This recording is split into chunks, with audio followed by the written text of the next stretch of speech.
Welcome back to Chasing Baseball's Immortals, and thanks for watching. Today we're diving into the legend of Rube Waddell, baseball's wildest superstar, a strikeout king wrapped in pure chaos. His T206 portrait shows a calm, collected pitcher, but anyone who knows Waddell's story knows that's fiction. As we get started, I want to hear from you. Do you own a Waddell T206, either the portrait or the throwing pose? Or is this still one on your hobby bucket list? And while we're at it, which version is your favorite? Let's get started. Waddell wasn't just a great pitcher, he was an unforgettable character in baseball history. Born in 1876 in rural Pennsylvania, Waddell grew up with a larger-than-life personality that followed him everywhere. He was strong, athletic, and wildly unpredictable. And by the time he reached the majors in the late 1890s, he was already a phenom.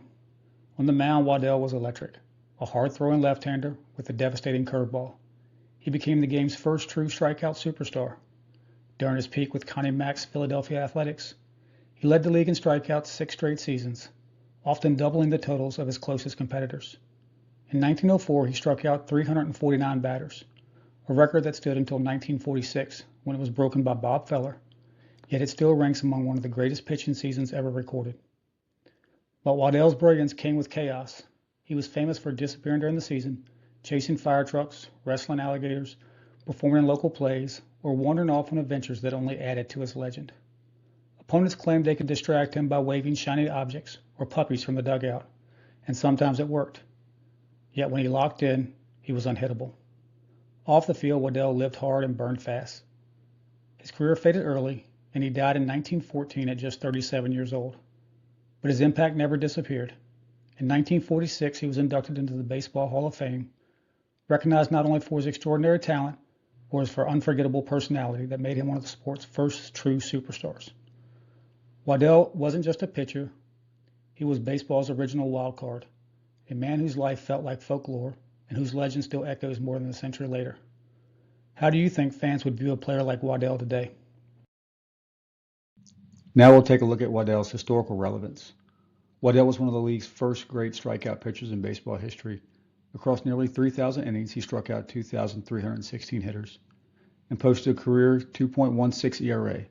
Numbers that made him a dominant force in the dead ball era. His game relied upon a lively fastball and sharp breaking pitches, and when he was locked in, he could take over a game a way few pitchers could. Koufax is his closest historical parallel in terms of style and peak performance. Koufax finished with 2,396 strikeouts, a career 2.76 ERA, and just over 2,300 innings, which puts his career total surprisingly close to Waddell's, despite pitching 60 years later. Both were left-handers who produced short, explosive stretches of dominance, leading the league in strikeouts multiple times and carrying their teams when they were at their best. Koufax helps Golden Era fans understand what Waddell looked like on the mound, a lefty stuff who could overwhelm hitters.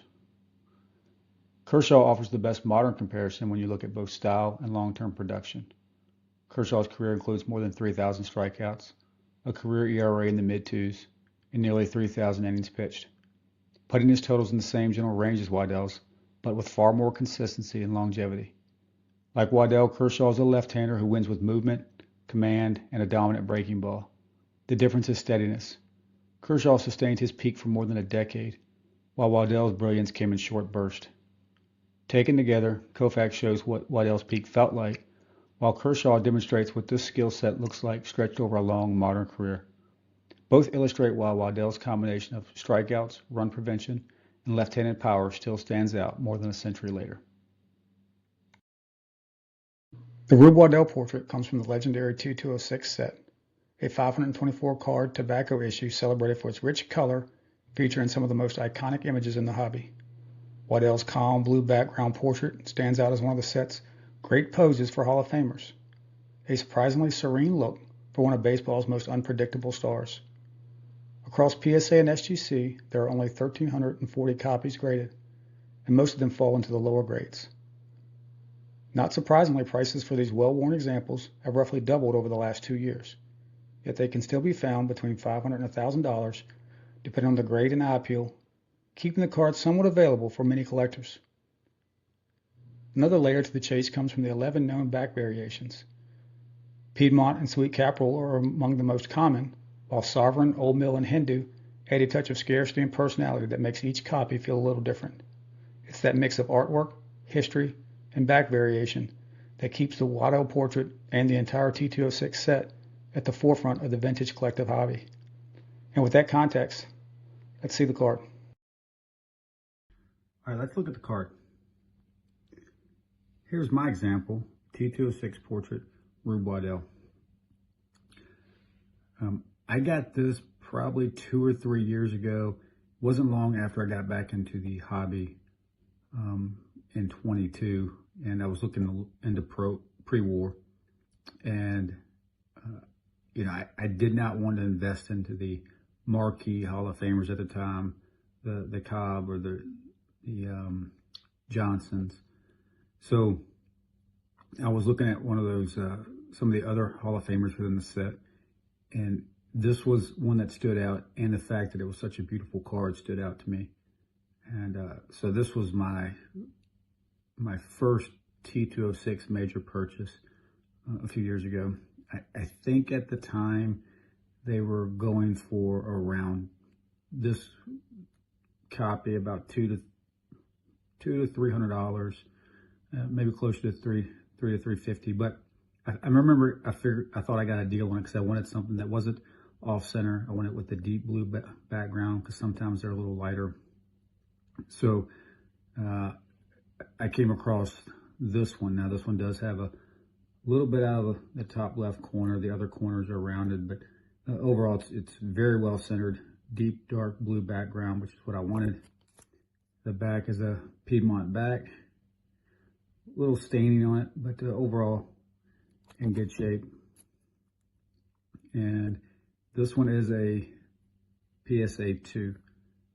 I believe I paid around $250 for this, and in today's market it's somewhere around $500, $400 to $500 for a copy. So I'm glad I got it when it did. Most of these T206s are seemingly going up in price significantly the last couple of years, but it's a great looking card of one of the first power pitchers in baseball. So that concludes my Waddell collection. Waddell is surprisingly underrepresented in the hobby compared to many turn-of-the-century greats, maybe because his peak burned so bright and so fast. Nevertheless, he still has some notable cards to choose from, including the 1906 Fan Craze, the T206 Throwing Pose, and the 1910 Standard Caramel. The 1906 Fan Craze is one of the earliest images of Waddell, a crisp black and white studio portrait printed on game card stock. Only a few hundred have been graded across PSA and SGC, and low-grade examples usually fall within the $150 to $300 range, making them readily available for collectors. The T206 throwing variation gives us a more dynamic look. Waddell mid-delivery framed by that classic T206 color palette. Across PSA and SGC, there are roughly 1,300 graded copies, most of them in lower grades. These well-worn examples typically land in the $500 to $1,000 range, depending on grade and eye appeal. The 1910 Standard Caramel shifts the aesthetic completely. Bold colors, sharper lines, and the unmistakable caramel card intensity, and far fewer survivors.